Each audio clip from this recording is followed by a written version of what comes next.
السلام عليكم ومرحبا بكم شوات حكيمه. اليوم ان شاء الله مع فيديو جديد، نتمنى نلقاكم في احسن الاحوال. غادي نشارك معكم مائده افطار بافكار اللي هي سهله وبسيطه وكل شيء في المتناول. غادي نشارك معكم فطائر قطنيه بواحد العجين ناجح 100%، وواحد الحشوه لذيذه واقتصاديه في نفس الوقت.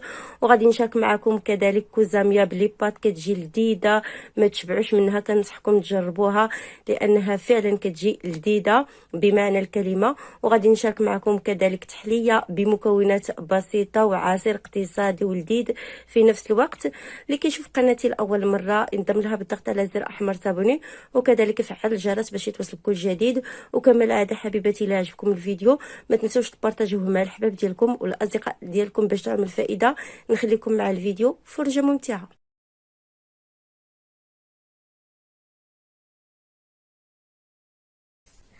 بسم الله على بركه الله. غادي نبدا نحضر وفي نفس الوقت غادي نبدا نذكر في المكونات. غادي نبدا بالتحليه هي الاولى. عندي هنايا نصف لتر من الحليب، غادي نضيفوا عليه 2 معالق كبار من السكر الخشن او السكر سنيده. اللي كيبغي الحلاوه يدير حتى 3 المعالق. غادي ندير 2 معالق وواحد ساشي ديال الفلو كراميل بدون سكر. الا استعملتو اللي فيه السكر كتستغناو على السكر.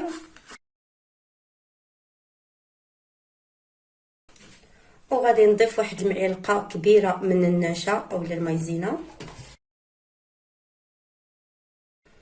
بعد ما ضفنا النشا غادي نخلطوا مزيان المكونات على البارد ونردوهم فوق النار حتى كيوصلوا لدرجه الغليان، ومن بعد نتلاقاو.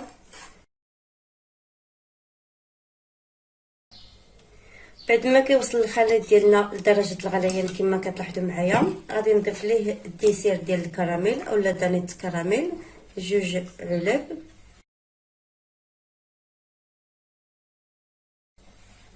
بعد ما ضفنا الديسير ديال الكراميل غادي نخلطو مزيان.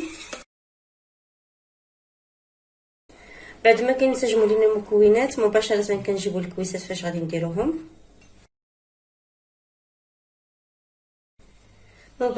كنجيبوا الكويسات فاش غادي نديروهم. بالنسبه لي انا غادي نوضع التحليه في هذه الكويسات، ممكن ديروا هكا زليفات ولا حسب الرغبه ديالكم. مباشره كنفرغوا التحليه ديالنا. بسم الله.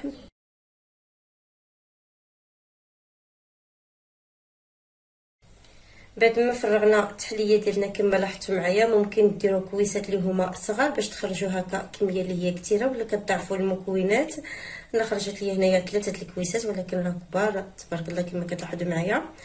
مباشره غادي نخليهم حتى كيبردوا ياخذوا درجه حراره المطبخ، وغادي ندخلهم للثلاجه حتى كتمسك لينا التحليه ديالنا بشكل جيد. عاد كندوز باش كنزينوها ونقدموها بالصحه والراحه. وبالنسبه للمكونات ديال العجينه ديال الفطائر غادي نحتاج ليها 600 غرام من الدقيق الابيض اللي كيكون من نوعيه جيده. 600 غرام ما يعادل 6 الكيسان. بالنسبه للدقيق ضروري يكون مغربل من قبل. غادي نضيف ليه معلقه كبيره مع مرش من الخميره الفوريه او خميره الخبز، معلقه كبيره من السكر الخشن او السكر سنيده، وغادي نوضع قياس واحد المعلقه صغيره من الملح دائما كيبقى على حسب الذوق. وغادي نوضع كذلك واحد 2 معالق كبار من الحليب بودره اولا الحليب المجفف، وكذلك ربع كاس من زيت نباتي. غادي نجمعوا الخليط ديالنا بماء اللي كيكون دافي. بالنسبه لي لا ما متوفرش لكم الحليب بودره كتجمعوا بالحليب اللي كيكون دافي. غادي نجمعوا العجينه ديالنا وغادي تدلك تقريبا واحد 5 دقائق، ومن بعد نتلاقاو. بعد ما كتدلك لينا العجينه ديالنا مزيان كتكون القوام واضح في الفيديو، العجينه كتلصق واحد شويه في اليدين. غادي ندهنها بواحد المعلقه من زيت نباتي وغادي نخليها ترتاح بيد ما نصاوبوا الحشوه. غادي ندهنها مزيان وغادي نخليها ترتاح وندوزو للحشوه. وبالنسبه للحشوه درت هنايا واحد البصله كبيره اللي كتكون مشلضه هكا في واحد المقيله. غادي نضيف عليها قياس واحد المعلقه كبيره من زيت نباتي، وغادي نخلي هاد البصله حتى كتشحر ومن بعد نتلاقاو. بعد ما كتشحر لينا البصله مزيان غادي نضيفو الصدر ديال الدجاج اللي كيكون مقطع مربعات صغيره. نضيف كذلك الفلفله الخضراء اللي كتكون مقطعه قطع صغيره. الى عندكم الالوان كتستعملوهم على حسب اللي متوفر لكم.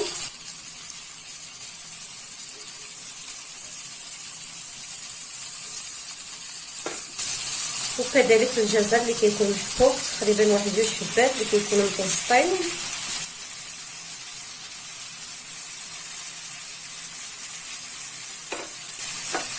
نخلطوا هاد المكونات بشكل جيد. بعد ما كيتجانسوا لينا المكونات غادي نضيفوا التوابل. بالنسبه للتوابل عندي هنايا معلقه صغيره من التحميره اولا البابريكا، معلقه صغيره من الكركم اولا الخرقوم عرق، معلقه صغيره من الزنجبيل اولا سكنجبير، نص معلقه صغيره من الملح دائما كيبقى على حسب الذوق، وكذلك واحد نص معلقه صغيره من الابزار. غادي نخلطو مزيان باش كيتسبلوا لينا المكونات. وغادي نضيف واحد المعلقه ما عمراش من الهريسه اولا الصلصه الحاره، كتبقى اختياريه. بعد ما كينسجموا لينا المكونات غادي نخليوهم يتشحروا تقريبا واحد 5 دقائق. بعد ما كيتشحروا لينا المكونات كما لاحظتوا معايا في الفيديو، عندي هنايا الزيتون اللي كيكون مقطع دواور كنضيفوه، وكذلك غادي نضيف واحد 2 معالق كبار من القزبر اللي كيكون مخضر هكا ومقرد. بعد ما كنضيفوا القزبر الا كان عندكم هكا خضر طري كيكون احسن. وغادي نخلطوا مزيان ونسجموا لينا المكونات صافي كنطفيو على الحشوه ديالنا ونخليوها تبرد.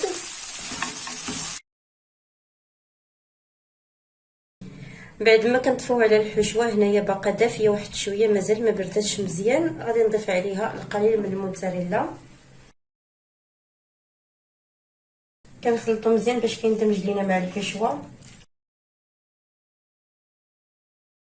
نخليوها تبرد بشكل جيد ومن بعد نتلاقاو. وكيكون هذا هو العجين ديالنا بعد ما خمر، كيكون بالشكل الموضح في الفيديو. انا غادي نحطوه مباشره فوق سطح العمل.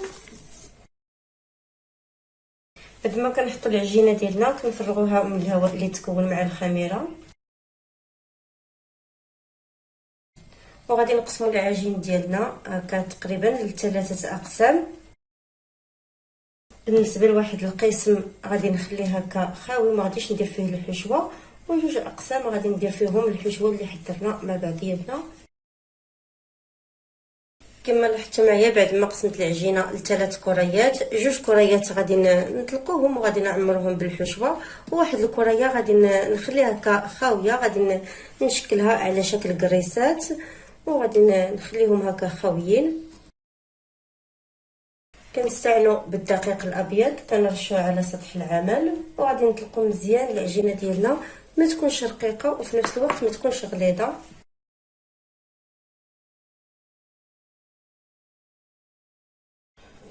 بعد ما كنطلقوا العجينه كما كتلاحظوا معايا راه ما كتلقوهاش رقيقه وفي نفس الوقت راه ما كتلقوهاش غليظه بزاف كما كتلاحظوا معايا السمك الموضح في الفيديو. مباشره غادي نقطعها المربعات.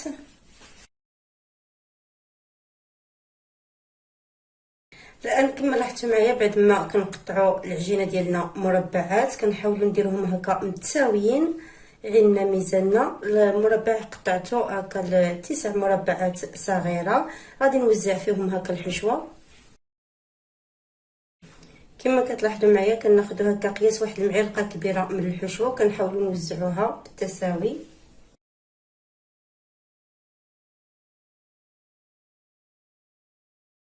بعد ما كنوزعوا الحشوه على المربعات ديالنا غادي نجمعوا الاطراف، كنحاولوا نقرصوهم مزيان. بعد ما كنقادو المربع ديالنا كنضغطوا عليه هكا ياخذ الشكل اللي كيكون مقاد. مباشره كنحطوه في اللاطه اللي فرشت ليها ورق الزبده. دائما هاد الجهه اللي كتكون العجينه مجموعه فيها هي اللي كترجع للاسفل بهذا الشكل هذا. غادي نستمر بنفس الطريقه حتى كنكمل العجينه اللي عندي.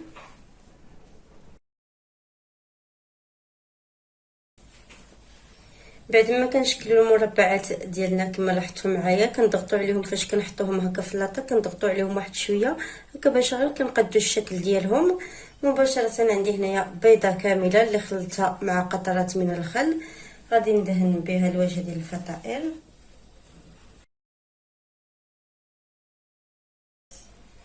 بعد ما كندهنوهم بالبيض غادي نزينوهم بالزرار.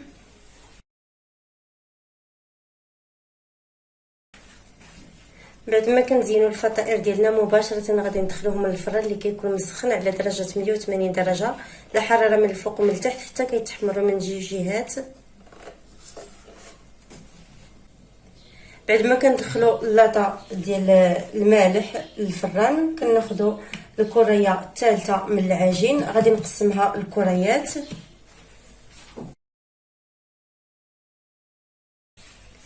بعد ما كنقسموا العجينه ديالنا ل6 ديال الكريات غادي نحاول نبسطهم هكا واحد شويه غير بيدي، وغادي نحطهم في اللاطه، غادي نخليهم حتى كيخمروا واحد شويه يطلع فيهم الخميره. غادي ندهنهم بالبيضه ما تبقى لينا من البيضه اللي درت فيها الخل صافي. غادي نزينهم بالزنجلان وندخلهم للفران. بعد ما يطيبوا نتلاقاو باش نشوفوا الشكل النهائي.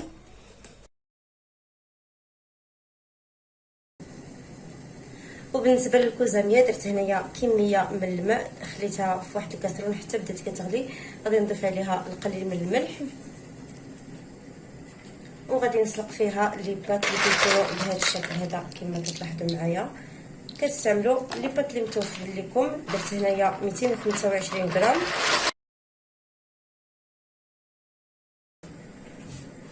غادي نخليو هاد لي بات حتى كيتسلقوا، من بعد نتلاقاو. الوقيته اللي كنخليو لي بات ديالنا كيتسلقوا على جنب كما كتلاحظوا معايا، خديت هنايا واحد البصله اللي كتكون متوسطه، قطعتها مربعات صغيره، درتها في واحد المقيله. غادي نضيف عليها قياس واحد المعلقه صغيره ديال زيت نباتي، معلقه كبيره عفوا. غادي نخلي هاد البصله حتى كتشحر واحد شويه. بعد ما كتشحر لينا البصله كما لاحظتوا معايا غادي نضيف كميه من اللحم المفروم كان عندي في المجمد. غادي نحاول نفتو واحد شويه. بعد ما كنفتو مزيان داك اللحم المفروم غادي نضيف قليل من الملح، تقريبا واحد راس معلقه صغيره، وكذلك واحد راس معلقه صغيره من الفلفل الاسود اولا الابزار، ونص معلقه صغيره من التحميره اولا البابريكا. غادي نخلطوا المكونات مزيان.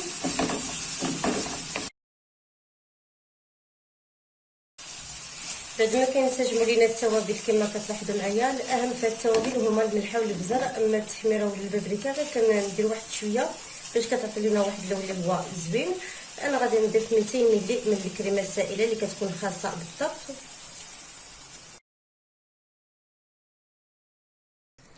غادي نخلط المكونات مزيان. المهم البنات ما عرفت واش تصور ليا الفيديو ولا تقطع ليا التصوير. دابا عاد رديت البال واش ما كانش هكا، واش ما كانش الكاميرا كتصور. كنت درت الكريمه السائله 200 ملي من الكريمه السائله اللي كتكون خاصه بالطبخ، خليتها تبدات كتطبخ، وضفت لي بات بعد ما صفيتهم من الماء. خلطت المكونات حتى كيتجانسوا بشكل جيد صافي. غير فاش كتطلع عليه الغليه كما كتلاحظوا معايا بهذا الشكل الموضح في الفيديو صافي غادي نطفي عليها ونخليها على جنب، وكندوزو باش كنحضروا البيشاميل. وبالنسبه للمكونات ديال البيشاميل خديت هنايا واحد الكاسرونه، غادي نضيف فيها واحد المعلقه كبيره من الزبده وغادي نخليها حتى تذوب.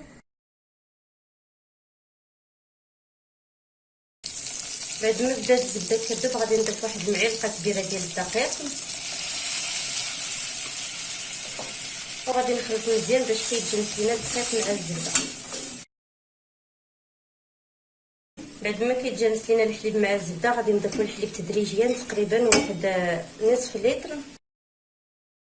في الاول كنديروا قياس واحد نص كاس حتى كنفتسوا مزيان دوك الكريات ديال الدقيق، وحنايا كنضيفوا في الحليب تدريجيا حتى كنحصلوا على القوام المعتاد هكا ديال البيشاميل. بعد ما كنديروا الحليب وكنبقاو نزيدوه تدريجيا حتى كيتحلوا لينا مزيان دوك الكريات ديال الدقيق كما كتلاحظوا معايا. غادي نضيف قياس واحد راس معلقه صغيره ديال الملح، وكذلك راس معلقه صغيره من الابزار اولا الفلفل الاسود، وغادي نضيف واحد الحكه خفيفه هكا ديال الكوزه كتبقى اختياريه، ونضيف كذلك واحد الجبن المربع ديال الساندويتش، وكميه من الموتزاريلا. نخلط مزيان صافي وغادي نطفي على البيشاميل. كما لاحظتوا معايا في الفيديو بعد ما وجدنا البيشاميل وكذلك لي بات كما لاحظتوا معايا، خديت هنايا هاد تايغرا، ممكن ديروا غير المول ديال الزاجه ولا اللي متوفر لكم، دهنتها مزيان بالزبده. غادي نفرغ فيها هكا لي بات. انا درتها هنايا كبيره بحجم عائلي.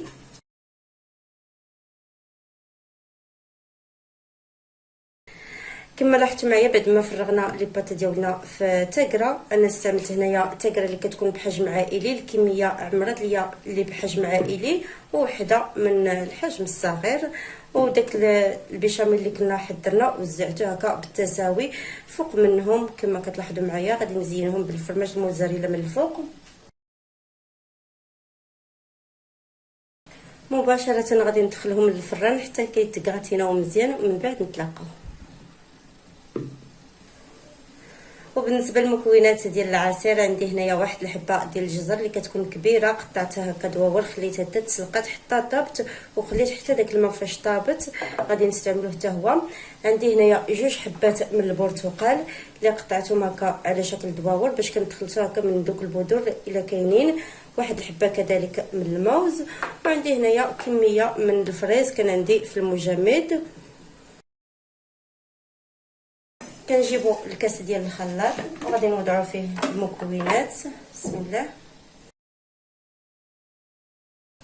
في الاول كنديروا الجزر والبرتقال، وغادي نخلي الفريز وكذلك هذا الموزه ولا هذا البنانه من بعد عاد غادي نضيفوها. بعد ما طفنا الجزر مع البرتقال غادي نضيف الماء عادي غير من الصنبور، وغادي نطحن مزيان هاد المكونات. بعد ما كيتطحنوا لينا المكونات بشكل جيد، بالنسبه لي الا بغيتو تصفيو هذا الخليط راه كتصفيوه. الا كانت هكا الخلاط ديالكم كيطحن بشكل جيد ما تحتاجوش تصفيو. غادي ندير ديك البنانه وكذلك داك فريز. بسم الله. وغادي نوضع واحد جوج معالق كبار ديال السكر. بالنسبه للسكر كيبقى اختياري، ممكن تضيفوا اقل او اكثر، ممكن تقدموه بدون سكر، كيبقى لكم الاختيار. انا درت هنايا جوج معالق ونص كبار. غادي نخلط مزيان. بعد ما كينسجموا لينا المكونات بشكل جيد كما كتلاحظوا معايا، كيكون العصير ديالنا بهذا القوام كما كتلاحظوا معايا، كيجي رائع خاطر ولذيذ. ممكن الا بغيتو يجيكم خفيف راه كتضيفوا كميه اكثر من الماء. مباشره غادي نوضعو في الكاس ديال التقديم وغادي نخليه حتى كيبرد. وكيكون هذا هو الشكل النهائي للوصفات اللي شاركت معكم اليوم. وصفات اقتصاديه لذيذه كيتحضروا في وقت وجيز، والاهم انهم كيجيو لذاذ. تحطوهم هكا في الطبله ديالكم ديال الفطور، ديروا فطور عشاء سحور في نفس الوقت، وكتوقفوا وقفه واحده في الكوزينه. الا عجبكم الفيديو ديال اليوم ما تنسوش تبارطاجيوه مع الحباب ديالكم والاصدقاء ديالكم باش تعمل فائده. في امان الله.